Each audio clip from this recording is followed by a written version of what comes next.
Bueno, el título que puse en esta mañana para esta porción es El regreso del rey. Específicamente, como la mayoría de las Biblias aparece, la parábola de las 10 minas o las 10 monedas, que eso eran los que son estas minas. Como en cada oportunidad que me ha tocado compartir la palabra del Señor, en el Evangelio de Lucas he tomado algunas parábolas desde el comienzo del libro y las hemos desarrollado y hemos hablado, hemos visto y aprendido lo que el maestro está ilustrando a través de sus historias y de las imágenes que él quiere plasmar en nuestras mentes. Él quiere enseñar y darnos a conocer el poder del reino de Dios. Como siempre, cada vez que me toca también hablar del tema, ¿qué es una parábola? Y cómo nosotros tenemos que interpretar las parábolas. Una parábola, en esta ocasión, es una historia. Algo que tiene el sentido, puede ser una imagen, puede ser una historia como bien acabamos de ver, pero lo más importante de la parábola es que está usada para ejemplificar una enseñanza. En esta ocasión, si vemos el contexto, no podemos empezar desde el versículo 12, cuando directamente empieza Jesús hablando de la parábola, porque en el versículo anterior se nos cuenta, se nos informa y se nos comunica a nosotros el porqué, el propósito y el significado de la parábola. ¿Por qué Jesús dijo eso? Nosotros no podemos y no debemos tomar las parábolas, las enseñanzas del Señor Jesucristo solamente en esa porción y darles el significado que nosotros queramos, porque Jesús ya les dio un significado. Él se encargó y se ocupó de hacerlo. Eso es lo que pasaba en mi juventud, cuando yo veía una parábola y le agarraba, la parábola del sembrador, ¿qué significa? Y no iba ni más atrás de lo que se decía ni más adelante, porque más adelante se encuentra la explicación. Y lleno de simbolismo, en esta ocasión también tenemos. Y la idea que el Señor quiere dejar es la idea del reino de Dios. Ese tema es algo que Lucas, específicamente, lo podemos encontrar en los otros evangelios también, pero Lucas quiere resaltar esto y lo hemos visto en muchas de las parábolas que hemos analizado. El reino de Dios, por ejemplo, es semejante a una semilla de mostaza o a la levadura que metió una mujer en una medida de harina. Esos efectos, la reacción que tiene la semilla, que a pesar de ser la más minúscula de todas las semillas, una vez que es enterrada y va creciendo, es un árbol tan grande, llega a medir dicen los historiadores y los que saben de esto, unos 4 metros, y es un árbol muy frondoso donde los pájaros y las aves pueden hacer sus casas, sus hogares. De la misma manera, la levadura es una imagen que el Señor quiere dejar de lo que es el reino. Cuando uno pone una medida, un poquito de levadura, podemos ver los efectos, cómo va transformando, cómo va desparramándose por toda la masa, afectando a todo, sin dejar ni una sola parte de la harina, sin que el efecto de la levadura obre en cada uno. Así es el reino de los cielos. El Señor Jesucristo, por ejemplo, fue Él usando a 12 hombres. Y de esos 12 hombres se fue abriendo más y más, expandiéndose el reino de los cielos, llegando hasta acá, hasta nuestros días, llegando hasta este lugar, en otro lado del mundo.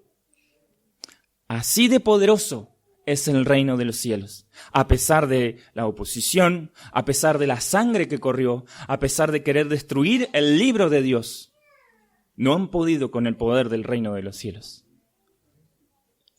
Y sobre todo, no es que es mera información, sino que es el poder de las enseñanzas del maestro. No hay otro maestro semejante a él. Sí, Salomón fue muy sabio en su tiempo, pero el Señor Jesucristo, he aquí, hay alguien mayor que Salomón. Y sus palabras tienen poder. En esta ocasión vamos a profundizar un poco en qué es el reino, porque eso se nos está hablando en esta parábola en específico. Sino ayer, mientras estaba escuchando la enseñanza de la escuelita, podía ver cómo los niños también van aprendiendo y van viendo cómo se desarrollan todos los temas a lo largo de las Escrituras, desde el principio, desde el comienzo en adelante. Y ayer estaban viendo el tema del tabernáculo, cómo Dios usó eso para manifestar su presencia, para demostrarles con imágenes también a su pueblo de que Dios estaba ahí, de que era santo y de que era el pueblo elegido de Dios. Y después mucho más, cuando fueron establecidos en la tierra que Dios le prometió con el templo. Y después mucho más, cuando el Señor Jesucristo se hizo carne y tabernaculó entre nosotros. Y después mucho más, cuando hizo al creyente parte del templo de Dios. Y después mucho más allá, en el futuro glorioso, en la misma presencia del Señor. Cómo ese tema trasciende desde el principio, desde el huerto, desde donde estaba en la presencia del Señor, hasta el final, en la gloria, donde no hay oscuridad, donde no hay miedo, donde no hay llanto, donde no hay enfermedad. Allí, Dios transformando y perfeccionando todo. Lo mismo podemos hacer con el tema del reino de Dios. El reino de Dios está plasmadísimo en todas las Escrituras. Es un tema trascendental y va desde el principio, comenzando desde la creación. La creación misma es una prueba de la soberanía de Dios. Por medio del Evangelio conocemos el propósito de la creación y el significado del universo. Los relatos referidos a la creación que encontramos en Génesis capítulo 1 y 2 nos hablan del comienzo de todas las cosas y también de las relaciones que habían entre ellas. Tales relaciones posteriormente se desordenarían por causa del pecado y además todo esto son la base del Evangelio, por medio del cual Dios restablece las relaciones que todo lo creado debe tener. Dios creó, Él no tenía por qué hacerlo. No había nada, porque no había nada creado, ni cosa, ni persona, ni nada que lo moviera a crear todas las cosas. Y Él en su soberanía, ejerciendo su poder como un rey soberano, creó todas las cosas. Lamentablemente, vino la caída. Luego de la caída, y a través de los pactos, todo esto se distorsionó. La creación misma cayó en maldición. Y lo podemos ver nosotros cuando vemos los árboles que caen y mueren, una flor que se marchita y se cae, los pájaros, ¿cuántos pájaros hoy, con el tema de la tormenta que hubo, han muerto? Las estrellas mismas caen y mueren. Nuestro sol mismo un día va a dejar de emanar toda esa energía y va a perecer. Todo cae, la creación misma está sujeta a maldición. Nuestros mismos cuerpos, cuando nos vemos al espejo, vemos cómo van envejeciendo de a poco y de a poco y de a poco, y podemos ver cómo hay guerra entre los seres humanos y más odio y más violencia. Todo eso es causa del pecado. No era así desde el principio. Dios no hizo eso. Fue el pecado. Luego de la caída, y a través de los pactos de Dios con el hombre, va revelando su relación de soberano con su pueblo, comenzando con Abraham. En Génesis capítulo 17 podemos ver lo siguiente. Vamos a leer el versículo 1 en adelante. Dice la palabra del Señor: Era Abraham de edad de 99 años cuando le apareció Jehová y le dijo: Yo soy el Dios Todopoderoso, anda delante de mí, sé perfecto. Y pondré mi pacto entre mí y ti, y te multiplicaré en gran manera. Entonces Abraham se postró sobre su rostro, y Dios habló con él, diciendo: He aquí mi pacto es contigo, y serás padre de muchedumbre de gentes. Y no se llamará más tu nombre Abraham, sino que será tu nombre Abraham, porque te he puesto por padre de muchedumbres de gentes. Perdón.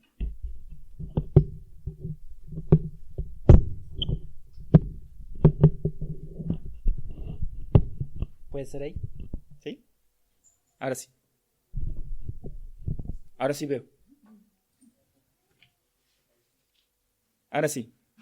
Y el versículo 6 del capítulo 17 dice: y te multiplicaré en gran manera, y haré naciones de ti, y reyes saldrán de ti, el reino de Dios. Dios le estaba prometiendo que de este hombre iban a salir reyes.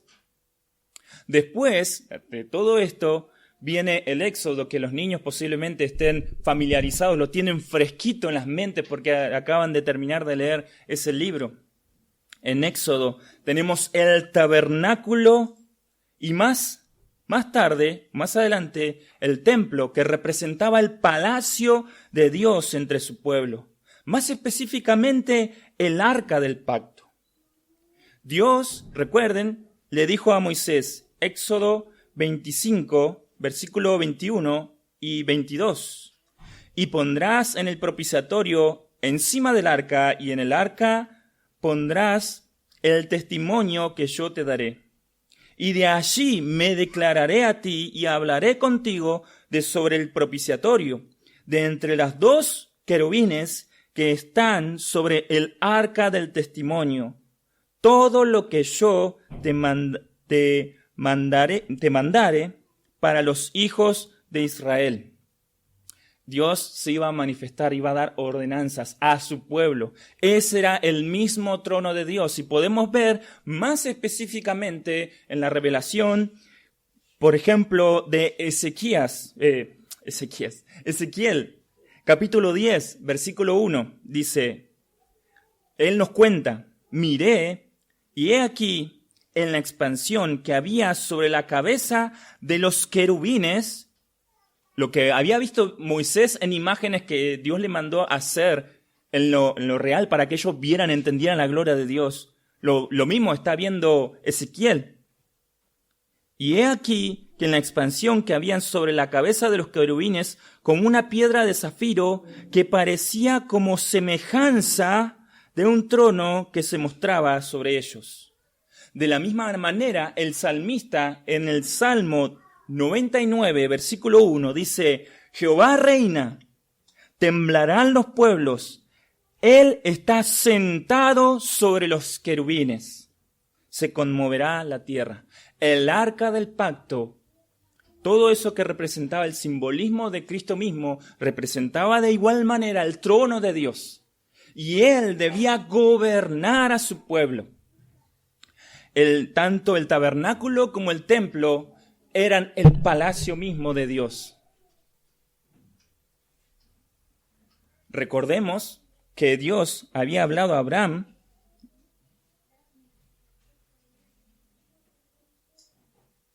y también, de la misma manera, acabamos de decir que Dios le dijo, y reyes saldrán de ti. Y esto mismo le recordó Dios antes de tomar la tierra prometida que Dios les había de dar. En Deuteronomio, capítulo 17, versículo 14 al 15, vemos que dice, cuando hayas entrado en la tierra que Jehová tu Dios te da, y tomes posesión de ella, y la habites, y digas, pondré un rey sobre mí, como todas las naciones que están en mis alrededores.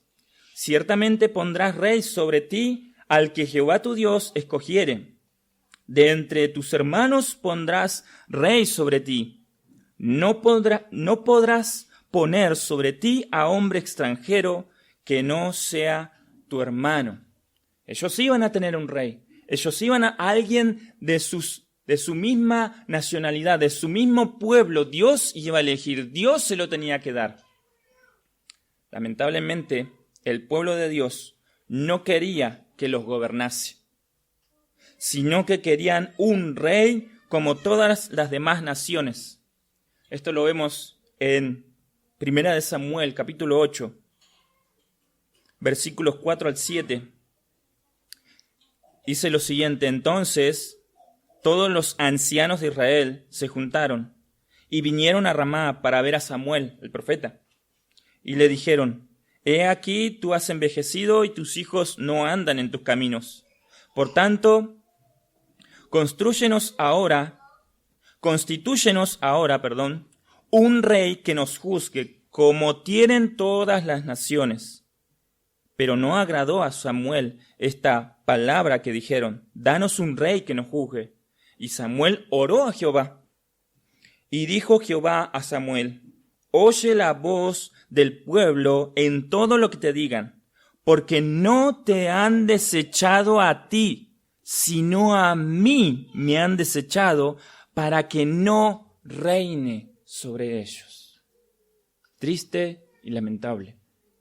Dios mismo estaba gobernando, su ley era la que tenía que gobernar al pueblo, sus estatutos. Él estaba velando, cuidando, pastoreando a su pueblo, y este pueblo no quería. Qué semejanza con la realidad, ¿no?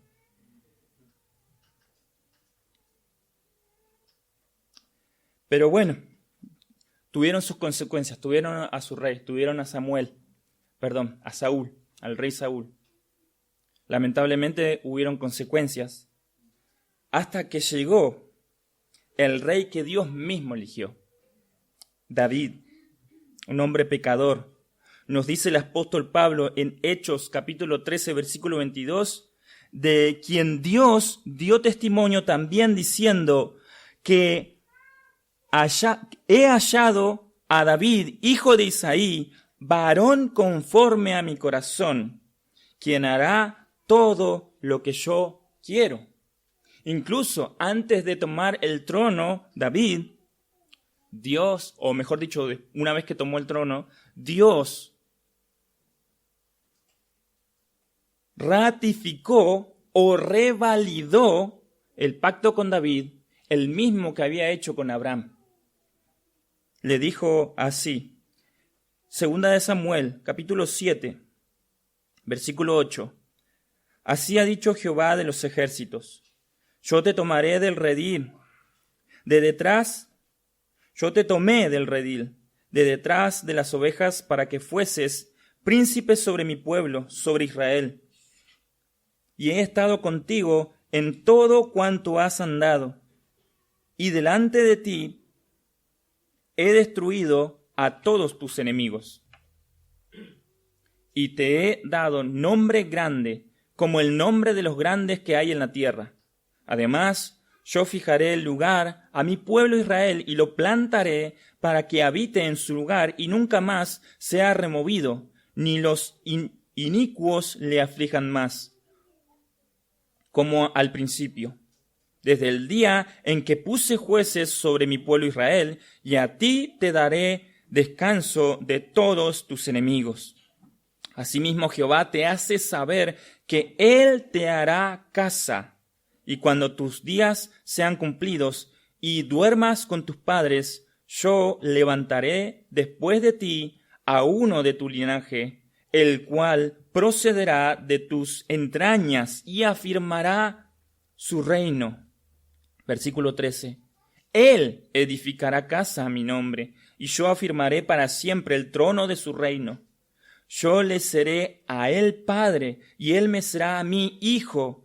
Y si él hiciere mal, yo le castigaré con vara de hombre, y con azote de hijo de hombre. Pero mi misericordia no se apartará de él, como la aparté de Saúl, al cual quité de delante de ti. Y será afirmada tu casa y tu reino para siempre delante de tu rostro, y tu trono será estable eternamente. Conforme a todas estas palabras y conforme a toda esta visión, así habló Natán a David. Natán, el profeta de Dios. Dios ratificando, confirmando el pacto que había hecho una vez más que lo había hecho con Abraham, una vez más lo hizo con David. Le prometió que su reino iba a ser para siempre y le iba a dar descendencia. Los reyes subsiguientes, después de David, no cumplieron con las condiciones del pacto. Demostraron su infidelidad hacia Dios, a pesar de que Dios sí se mantuvo fiel a su palabra. Ni siquiera Salomón lo hizo. Fue él quien causó la división del pueblo de Israel. Pero como dice el apóstol Pablo, si seguimos viendo la historia, cada vez más en decadencia, cada vez más en decadencia y decadencia y decadencia, y peor, Pablo dice en Gálatas 4, 4 y 5, pero cuando vino el cumplimiento del tiempo, Dios envió a su Hijo, nacido de mujer y nacido bajo la ley, para que redimiese a los que estaban bajo la ley. Y Lucas empieza diciendo su evangelio en el capítulo 1, versículo 31 y 32, y ahora concebirás en tu vientre y darás a luz un hijo y llamarás su nombre Jesús. Versículo 32.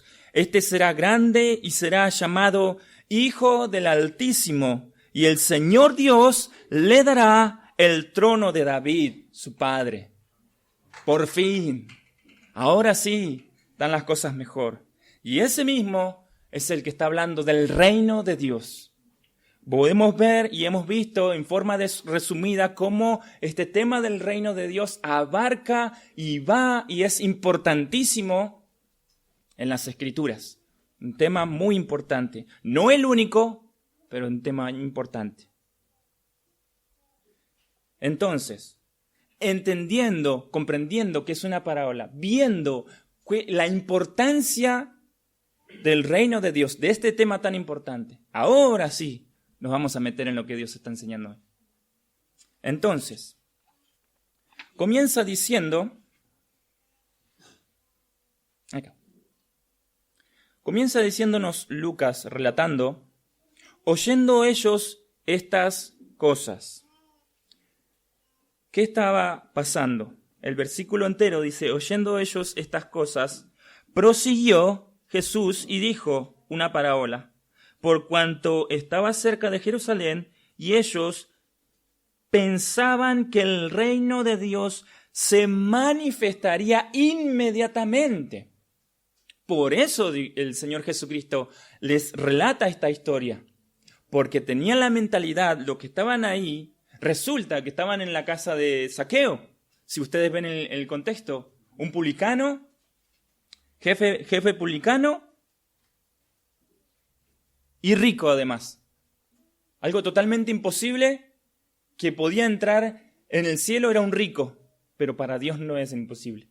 Y él mismo dice en el versículo 10, porque el Hijo del Hombre vino a buscar y a salvar lo que se había perdido. Por eso, oyendo estas palabras, oyendo todo lo que había obrado en la vida de Zaqueo, en la vida de los que anteriormente estaba predicando el Evangelio, por eso, y como estaban cerca de Jerusalén, recuerden que Lucas nos estaba hablando y relatando el ministerio del Señor Jesucristo desde su inicio y cómo fue predicando el Evangelio en toda Galilea.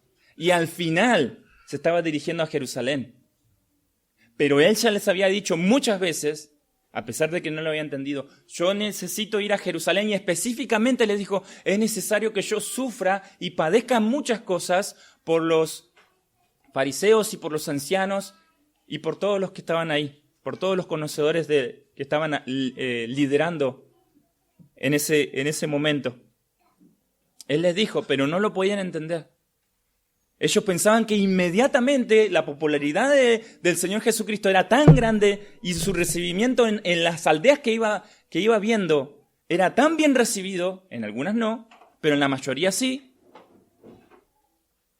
Pensaban que, listo, ya está, este es el hijo de David, dijeron muchas veces. Lo podemos ver en el libro de Juan. Bartimeo, Jesús, hijo de David, ten misericordia de mí. Ellos tenían este conocimiento, que sabían que en un momento iba a venir y restablecer el reinado. Estaba esa conciencia. Incluso pueden recordar cuando el Señor Jesucristo, una vez crucificado, resucitado antes de ascender en los cielos, estaba con ellos y les hablaba del reino de Dios en el capítulo 1 de Hechos. El mismo autor humano que escribió Lucas les hablaba del reino. Y ellos mismos le dicen, Señor, ¿es ahora cuando restaurarás el reino? Y lo dijo, Jesús mismo le dijo, no les toca saber a ustedes los tiempos ni las sazones, que solamente se encuentran en la potestad del Padre. Solamente Dios sabe cuándo. Por eso, por esa razón, por ese motivo, le cuenta esta historia de un rey que hace un viaje para recibir un reino y después viene. No se nos dice cuándo viene. No se nos dan fechas, ni nada, ni días, ni nada. Ninguna clase de tiempo, ninguna clase de medida. Solamente se nos dice que va y viene. Eso es todo lo que tenemos que saber. ¿Qué va a pasar y qué va a pasar?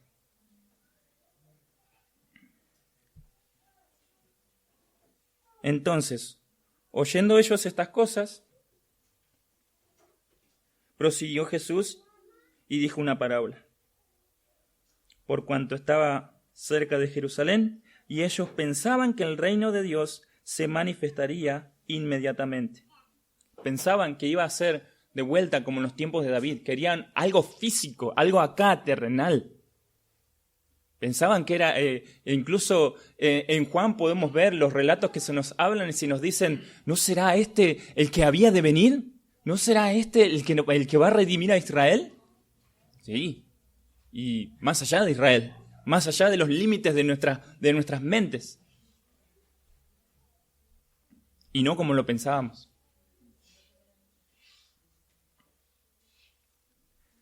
Además, estaban muy cerquita de Jerusalén. Estaban aproximadamente entre 24 y 27 kilómetros. Estaban ahí nomás, a paso, si bien se manejaban caminando, pero estaban muy cerca.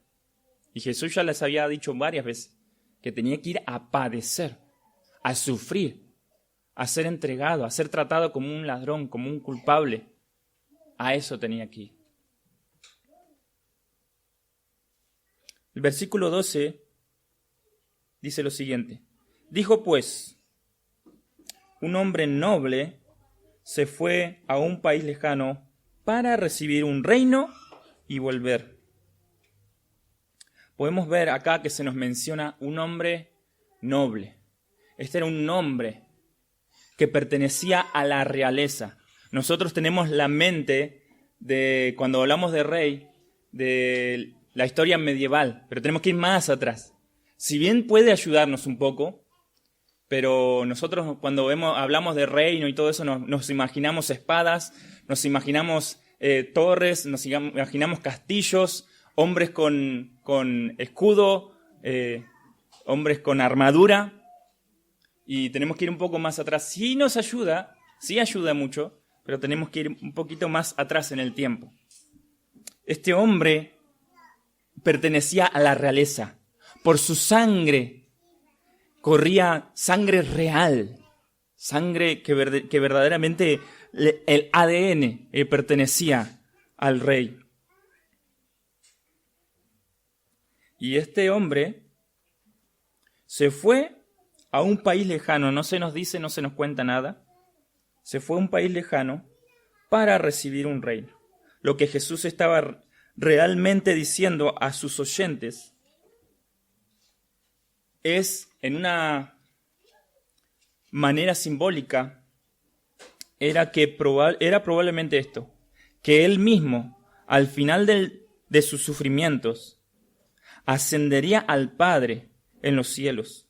Que el Padre, como una recompensa por la obra mediadora cumplida por el Hijo, haría que Él se sentase a su derecha, otorgándole así el reino sobre todo el universo en beneficio de su iglesia, como lo vemos en Efesios, capítulo 1, versículos 20 al 23. Y que desde el cielo regresaría a la tierra después de un largo pero indefinido tiempo, simbolizado por el país lejano, hacia el cual el noble de la parábola estaba dirigiendo sus pasos. Eso es el punto principal de la parábola, lo que Jesús nos está queriendo decir, lo que Jesús nos está queriendo relatar, por lo que acabamos de ver, es eso. El Señor Jesucristo se va. Va y va a recibir el reino. Se va a sentar en el trono.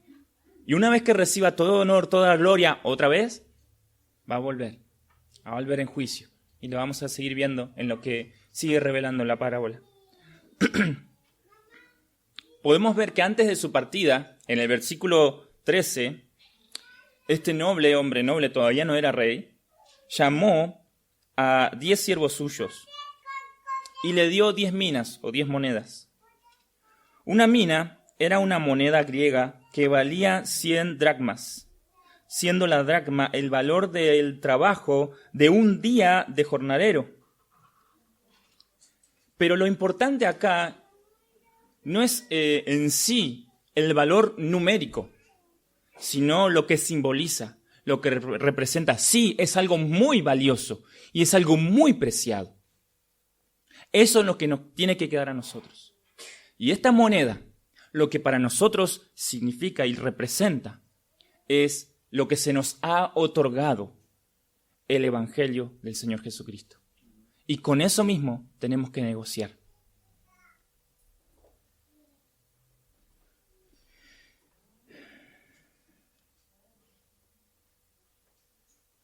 El apóstol Pablo, él mismo dice en 2 de Corintios 4, versículo 7, que tenemos este tesoro en vasos de barro. Cuando Dios nos dio la buena noticia, dice el lenguaje sencillo, cuando Dios nos dio la buena noticia, puso, por así decirlo, un tesoro en una frágil vasija de barro. Así, cuando anunciamos la buena noticia, la gente sabe que el poder de ese mensaje viene de Dios y no de nosotros, que somos tan frágiles como el barro. También recordemos que el Señor Jesucristo habló una vez como aquel hombre, dice en Mateo capítulo 13, 46, que habiendo hallado una perla preciosa, un tesoro, fue y vendió todo lo que tenía y la compró. Tenemos un tesoro en el banco celestial que no se agota, donde ladrones no llegan, ni se echa a perder con el tiempo. Un tesoro en el cielo. Ese es el mayor tesoro. Es el Evangelio que se nos ha sido otorgado. Y les dijo este hombre, negociad entre tanto que vengo. En este periodo, en este lapso de tiempo, ellos tenían que negociar con esto.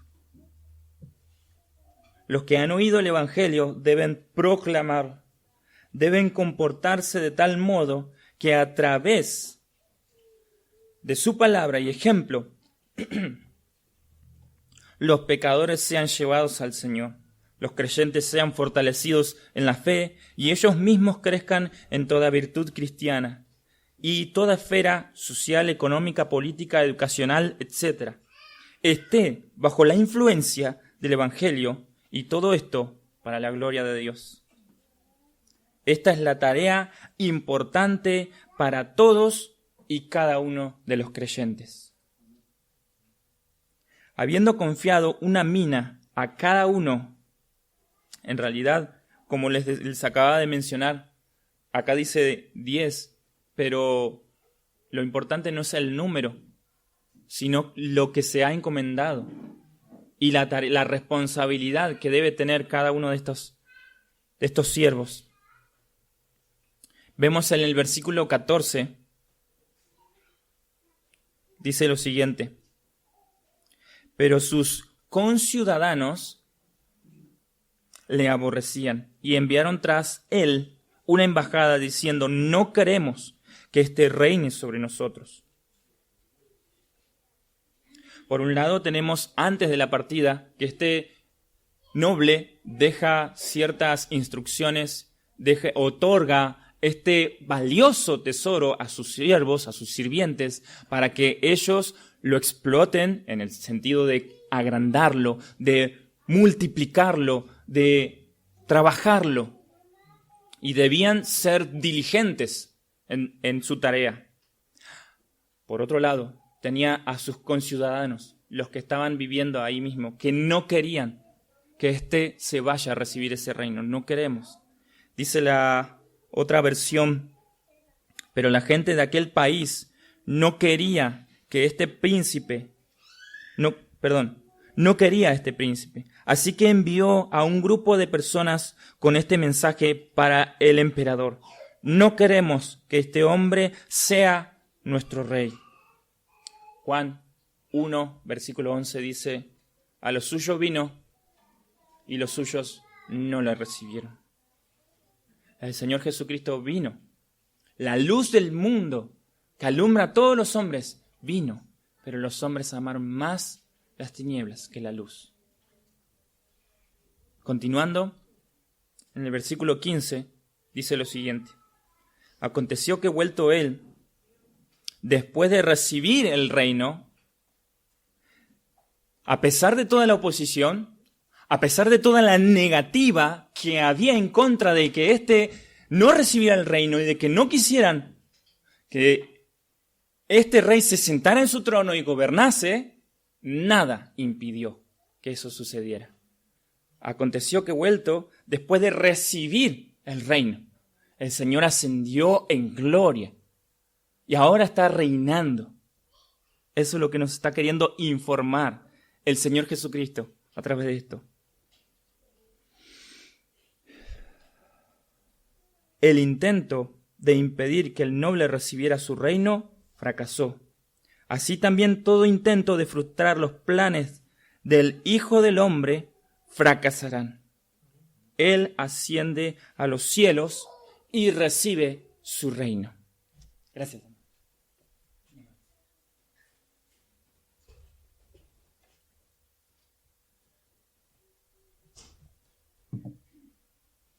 A ver si funciona. Bueno, entonces, nada, ni las puertas del infierno pueden prevalecer contra el reino de Dios. Es imparable. Al igual que ese efecto de la levadura, no se puede frenar. Al igual que esa semilla, una vez que la semilla cayó en tierra, germinó y empezó a echar raíz, nadie la puede frenar. Empieza a echar raíz y empieza a echar raíz y empieza a crecer y empieza a crecer y ni siquiera la gravedad puede hacer que todo se venga abajo. El árbol sigue creciendo, sigue creciendo, sigue creciendo. El reino de Dios es imparable. El versículo 15 nos sigue diciendo que mandó a llamar ante él a aquellos siervos a los cuales había dado el dinero para saber lo que habían negociado cada uno. Entonces, acá empieza la rendición de cuentas. En este momento empieza el juicio. Este noble ya dejó de ser noble y ahora está sentado en su trono. Está reinando y está empezando a ejercer y está empezando a ejecutar su juicio. Entonces mandó a llamar a sus siervos. El regreso del noble y su reunión con sus siervos simboliza la segunda venida gloriosa de Cristo cuando demandará de sus siervos que rindan cuentas.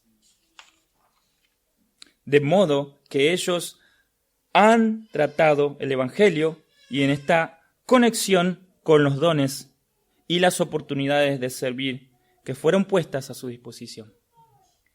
En este momento, cuando nos presentemos los creyentes delante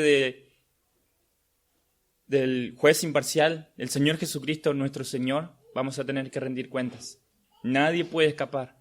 Por más que sea creyente o no, nadie puede escapar. Todos van a rendir cuenta delante de Él. Y posiblemente a mí se me vengan todas las personas a las que tuve miedo, tuve vergüenza y no les compartí el Evangelio. Posiblemente a mí se me venga eso. Y el Señor me va a decir, ¿qué hiciste con lo que yo te di? ¿Qué hiciste con mi Evangelio? Podemos ver que vino el primero, diciendo, Señor, tu mina ha ganado 10 minas. Él le dijo, está bien, buen siervo, por cuanto en lo poco has sido fiel, tendrás autoridad sobre 10 ciudades. Vino otro, diciendo, Señor, tu mina ha producido 5 minas. Y también a este dijo, tú también sé sobre 5 ciudades.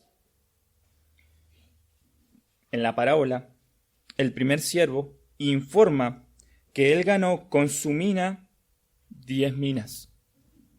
Con humildad propia dice, y no se apropia, miren lo que dice, tu mina ha ganado 10 minas. Lo que este noble le había entregado, no lo agarró e hizo lo que quiso, se la devolvió a él. Tu mina ha producido 10 más. De la misma manera, el segundo, cuya mina ha ganado 5 minas. El noble, ahora rey, elogia a ambos siervos y a ambos asigna el control de ciudades en exacta proporción a las ganancias hechas. En forma similar, el Señor Jesucristo, en su gloria, su gloriosa venida, a sus siervos fieles, recompensará a estos también. Pero lo más importante que dice, bien hecho, buen siervo y fiel, como dice en otra ocasión. En lo poco me has sido fiel, sobre mucho te pondré. Pareciera directamente proporcional, pero no es comparable con lo que nosotros hacemos. El Señor nos ha bendecido con toda bendición espiritual.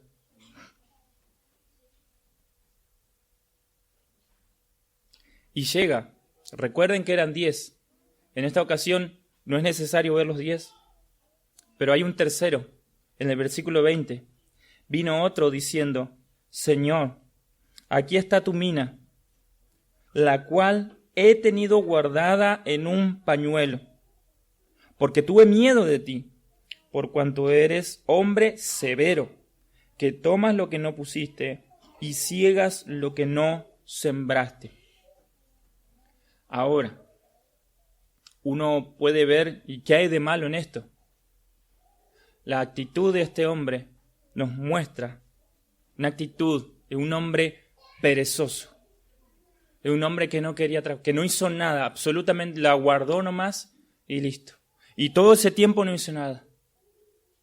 Lo mismo me pasó a mí cuando las veces que me callé y no hablé del Evangelio. Lo puse el Evangelio en un lindo pañuelo y no hice nada con él y lo guardé. El Señor va a demandar eso también de nosotros, hermano.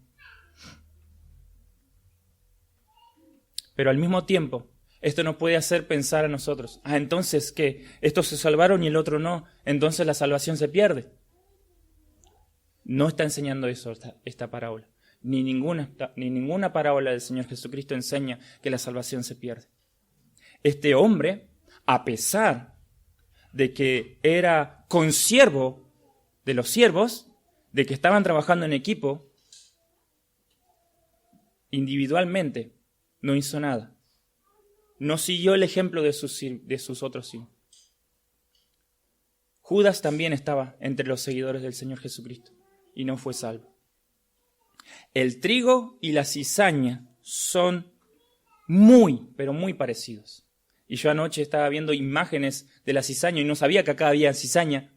Son esas, yo le decía colita de zorro, que son esos que están en el campo. Yo me acuerdo cuando era chico y salía con pantalones cortos y las medias hasta arriba y me iba a jugar al campo y se me quedaban metidos en las medias, enganchaditos ahí. Eso es la cizaña. Y es exactamente igual. Si vi una comparación, ustedes lo pueden buscar por su propia cuenta, una comparación entre un trigo y una cizaña y son muy parecidos. Yo, sinceramente, si me tocara trabajar de eso, mi familia se muere de hambre, porque corto todo directamente. No sé distinguir, no sé encontrar la diferencia. Son muy parecidas. Alguien experto, capaz que sí, pero yo no. Son muy parecidas. Pasa lo mismo con esta parábola.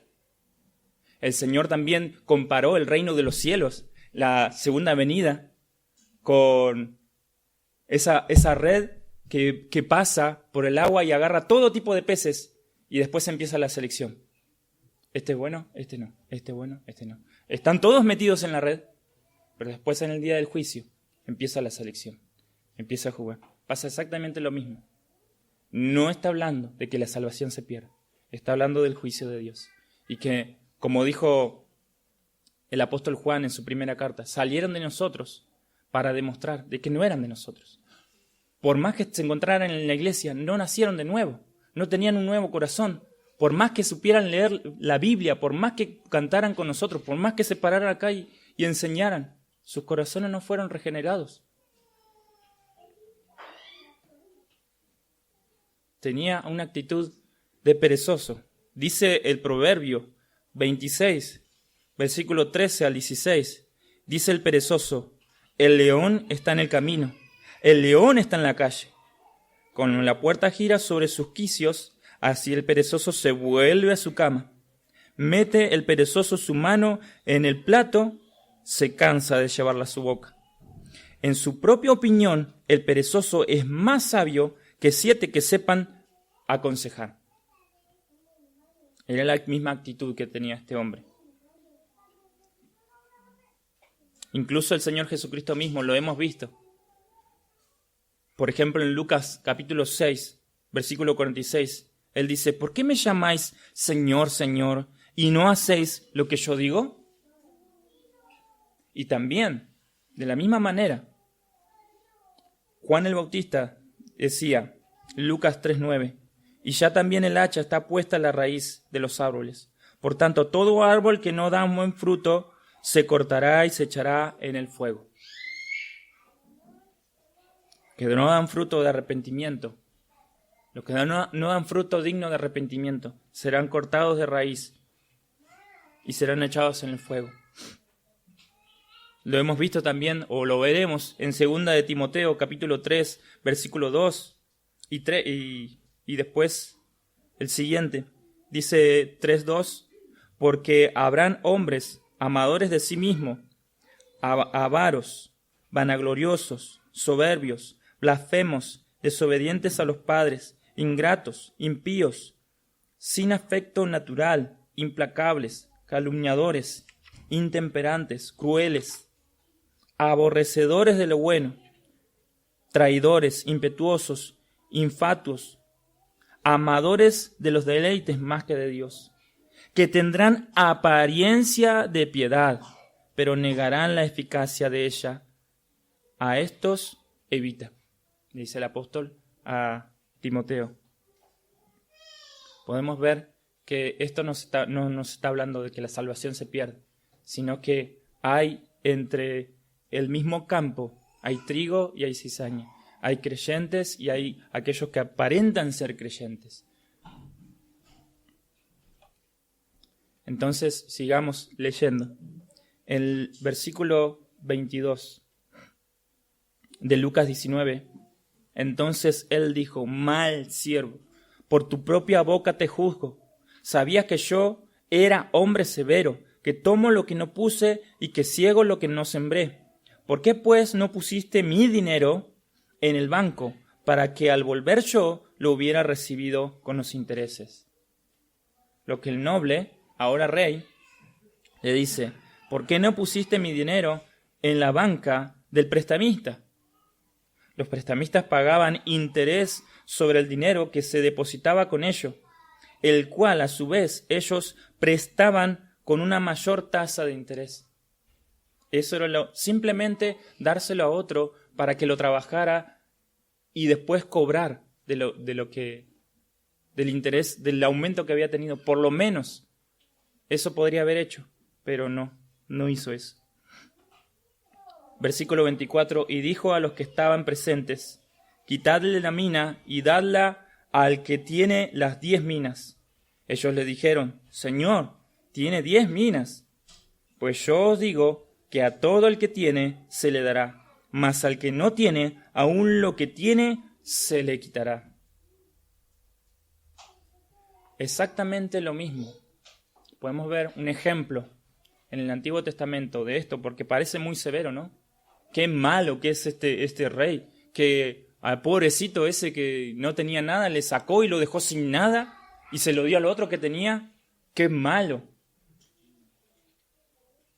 Demostraba más maldad este hombre que no hizo nada con lo que su rey, con lo que su señor le dejó. Y esa será una consecuencia. Lo mismo le sucedió a Elí, al sacerdote. Podemos ver allí en Primera de Samuel, capítulo 2, versículo 27 en adelante. Y vino un varón de Dios a Elí y le dijo: así ha dicho Jehová, ¿no me manifesté yo claramente a la casa de tu padre cuando estaban en Egipto, en casa de Faraón? Y yo le escogí por mi sacerdote entre todas las tribus de Israel, para que ofreciesen sobre mi altar y quemasen incienso y llevasen ephod delante de mí. Y di a la casa de tu padre todas las ofrendas de los hijos de Israel. ¿Por qué habéis hollado mis sacrificios y mis ofrendas? Y yo mandé ofrecer en el tabernáculo. Y has honrado a tus hijos más que a mí, engordándoos de lo principal de todas las ofrendas de mi pueblo Israel. Versículo 30. Por tanto, Jehová, el Dios de Israel, dice: yo había dicho que tu casa y la casa de tu padre andarían delante de mí perpetuamente.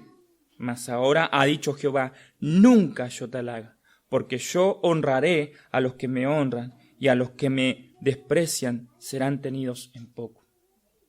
Al igual que este siervo, que había hecho mal, de la misma forma Elí había hecho mal, y se le fue quitado lo que Dios le había permitido, estar en la presencia de la elección de Dios. El versículo 27 de Lucas 19 dice: y también aquellos mis enemigos que no querían que yo reinase sobre ellos, traedlos acá y decapitadlos delante de mí. Dicho esto, iba adelante subiendo a Jerusalén. Podemos ver el juicio de Dios. Aquellos que no querían que este rey gobernase, no querían someterse a la ley de este rey, no querían someterse al señorío de este rey, van a sufrir las consecuencias, porque eran enemigos, no querían saber nada, absolutamente nada con este rey, lo rechazaban totalmente.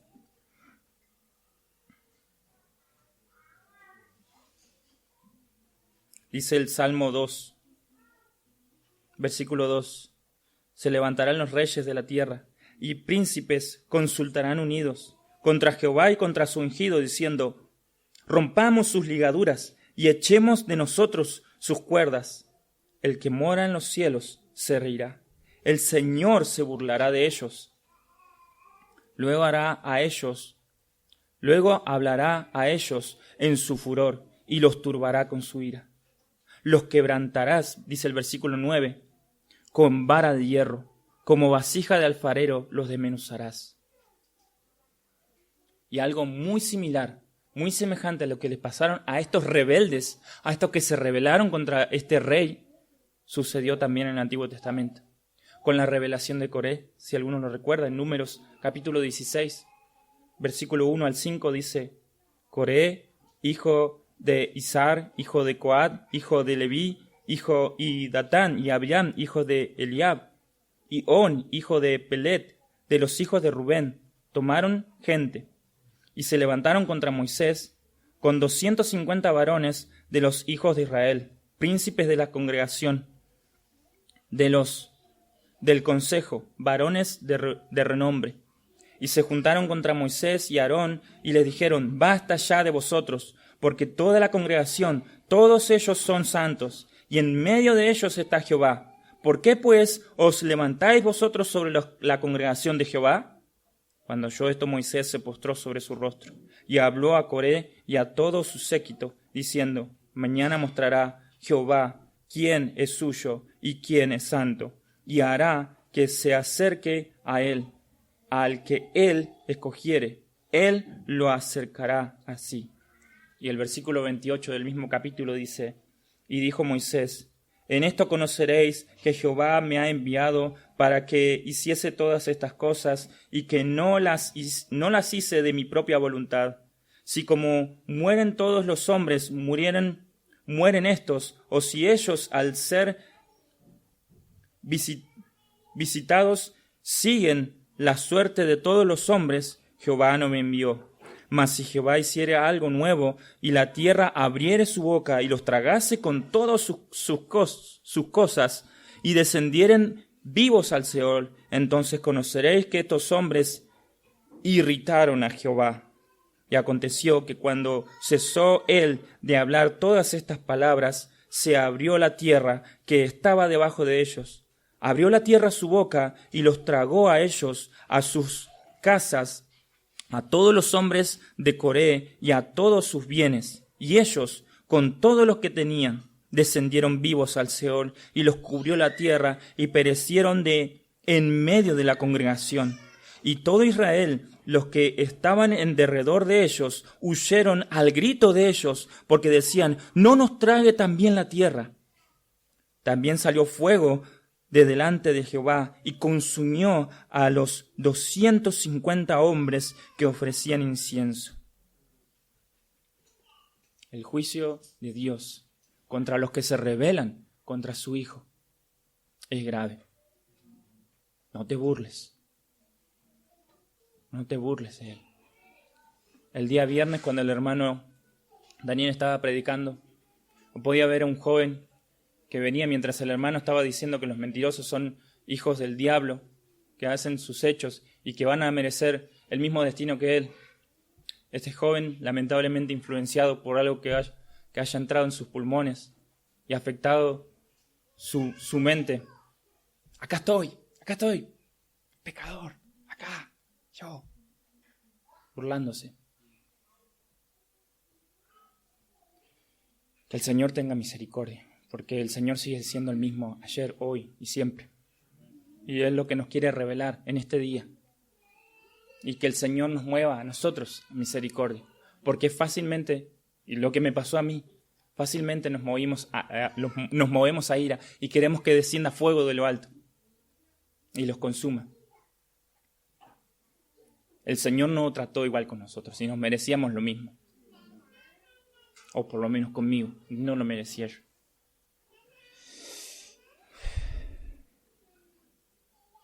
El problema de todo esto es que el ser humano, por naturaleza, es enemigo de Dios. Ese es el problema. No vas a poder vencer a este rey. Por más bien armado que estés, por más filosofía que tengas, no vas a poder con él. Él, un día, toda rodilla se doblará delante de él. Todo ojo le verá y no va a quedar nadie en pie. Dice Santiago 4:4: Oh almas adúlteras, ¿no sabéis que la amistad del mundo es enemistad contra Dios? Cualquiera, pues, que quiera ser amigo del mundo se constituye enemigo de Dios. Pablo, en Romanos capítulo 8, versículo 7, dice: por cuanto los designios de la carne son enemistad contra Dios, porque no se sujetan a la ley de Dios ni tampoco pueden. Y los que viven según la carne no pueden agradar a Dios. La Biblia, en lenguaje sencillo, dice lo siguiente: los que no controlan sus malos deseos, solo piensan en hacer lo malo, son enemigos de Dios, porque no quieren ni pueden obedecer la ley de Dios. Por eso, los que viven obedeciendo sus malos deseos no pueden agradar a Dios. Está en su naturaleza, no pueden hacer otra cosa. Si quieren obedecer a Dios, están yendo en contra de su naturaleza. No pueden.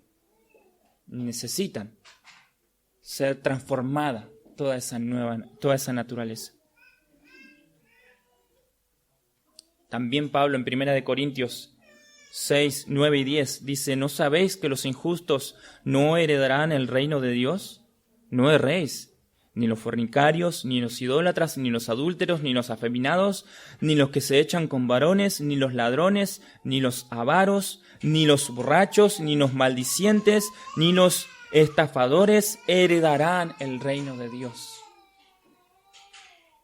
Y en el mismo sentido, dice Pablo a los Gálatas en 5:21: envidias, homicidios, borracheras, orgías y cosas semejantes a estas, acerca de las cuales os amonesto, como ya os lo he dicho antes, que los que practican tales cosas no heredarán el reino de Dios.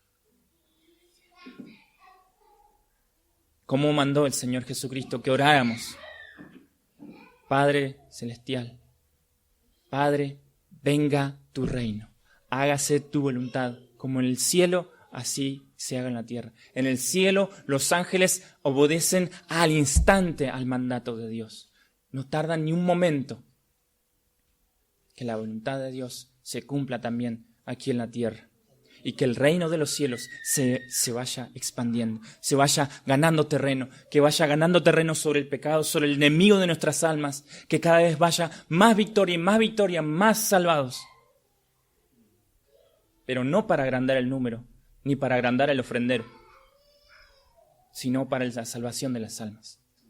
Para que un día, cuando nos toque partir de esta tierra, no vayamos al infierno, sino que tengamos el privilegio de estar con el Rey, a su mesa.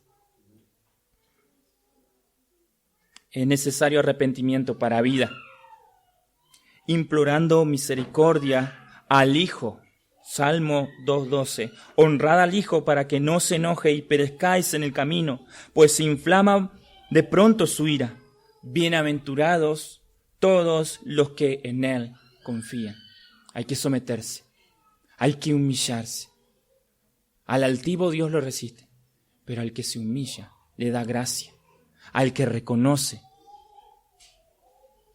que ha estado violentando a este rey, ha estado yendo en contra de la voluntad de este rey. El que se arrepiente y reconoce tiene gracia y puede ser acepto, puede tener la entrada a ese reino y puede Dios darle un nuevo nacimiento. Porque Jesús le dijo a Nicodemo que si no nacieres de nuevo, ni siquiera puede ver el reino de Dios. Es necesario nacer de nuevo. Dios lo tiene que hacer. Yo no planeé mi nacimiento. Yo no dije, el día tal voy a nacer. Ni siquiera mis padres. Eso era todo en los pensamientos de Dios. De la misma manera, el nacimiento de cada nuevo creyente, solamente Dios lo sabe. Y solamente Dios lo puede hacer. A mí yo no tuve que salir solo del vientre de mi madre. Mi madre tuvo que hacer fuerza. Y el doctor, el médico, me tuvo que sacar. Yo no hice nada. Dios es el que hace la obra. No por obras, para que nadie se gloríe. Creados para buenas obras, sí. Las que Él ya preparó de antemano.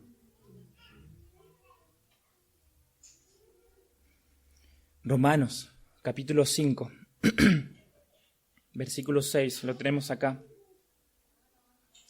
La versión Palabra de Dios para Todos dice 5:6.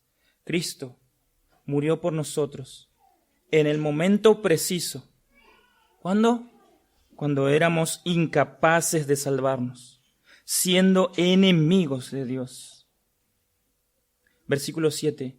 Es muy difícil que alguien muera por salvar a una persona buena, pero quizás alguien pueda arriesgar su vida por una persona muy buena, si la hay. En cambio, versículo 8, Dios nos demostró su amor en Cristo Jesús. En que Cristo murió por nosotros, aun cuando éramos pecadores. Con mucha más razón ahora seremos salvos de la ira de Dios, porque Él nos aprobó por medio de la muerte de Cristo. Cuando éramos enemigos de Dios, Él hizo las paces con nosotros a través de la muerte de su Hijo.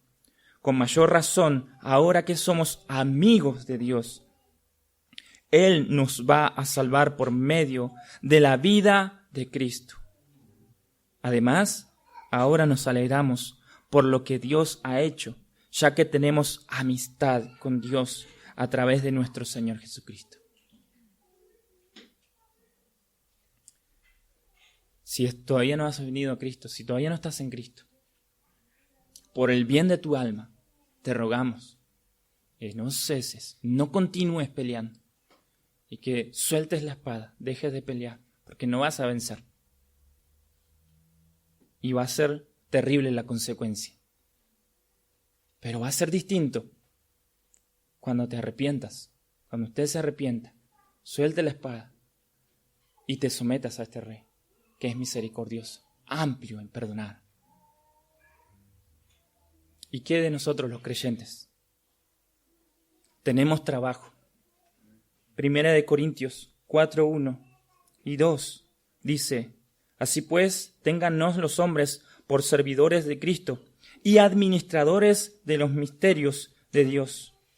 Ahora bien, se requiere de los administradores que cada uno sea hallado fiel. Y Pablo nos da por lo menos 2 razones. Romanos 14, 17 dice: porque el reino de Dios no es comida ni bebida, sino justicia, paz y gozo en el Espíritu Santo. Y también, la segunda razón, Primera de Corintios 4:20, porque el reino de Dios no consiste en palabra, sino en poder. Como él mismo lo hacía, él mismo dejó ejemplo. En Hechos capítulo 14, versículo 22, dice que él iba, a pesar después de haber sido apedreado en sangre misma, iba y animaba a los demás discípulos y les decía, confirmando los ánimos de los discípulos, exhortándoles a que permaneciesen en la fe y diciéndole, es necesario que a través de muchas tribulaciones entremos en el reino de Dios.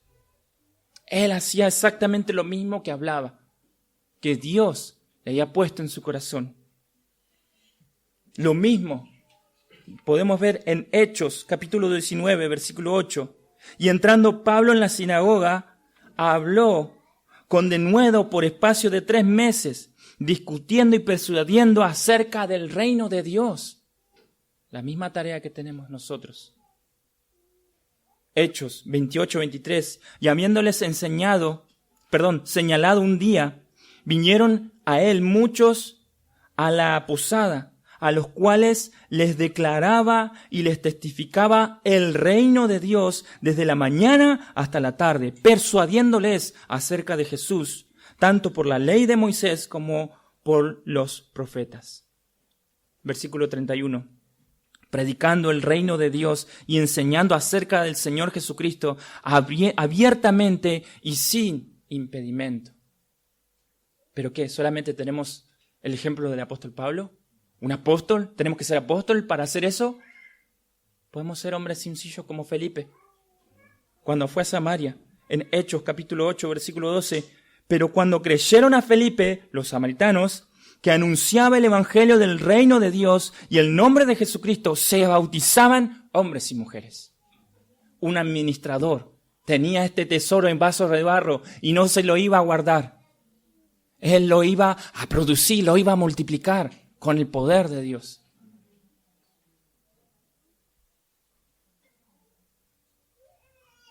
Es de ánimo, porque nuestro Señor Jesucristo dejó las siguientes promesas. Podemos ver en Lucas 22, 15. Y les dijo, ¿cuánto he deseado comer con vosotros esta Pascua antes que padezcáis? No la comeré más hasta que se cumpla en el reino de Dios. El reino de Dios se ha acercado. Estamos hablando y aprendiendo de la cercanía de Dios. El Señor Jesucristo cuando empezó su ministerio, por lo menos en Lucas y en los demás también, dice, el reino de Dios, cuando él pensó decir, el reino de Dios se ha acercado, arrepentíos y creed en el Evangelio. Se ha acercado, pero todavía falta que se cumpla. Todavía falta un poco más. Él tiene que ir ganando reino, ganando más reino, más territorio sobre nosotros, produciendo más santidad, más santidad. El reino de los cielos se tiene que expandir en nosotros y ganando más almas. También dijo, no la comeré más hasta que se cumplan en el reino de Dios. Os digo que no beberé más, versículo 18, del fruto de la vid hasta que el reino de Dios venga.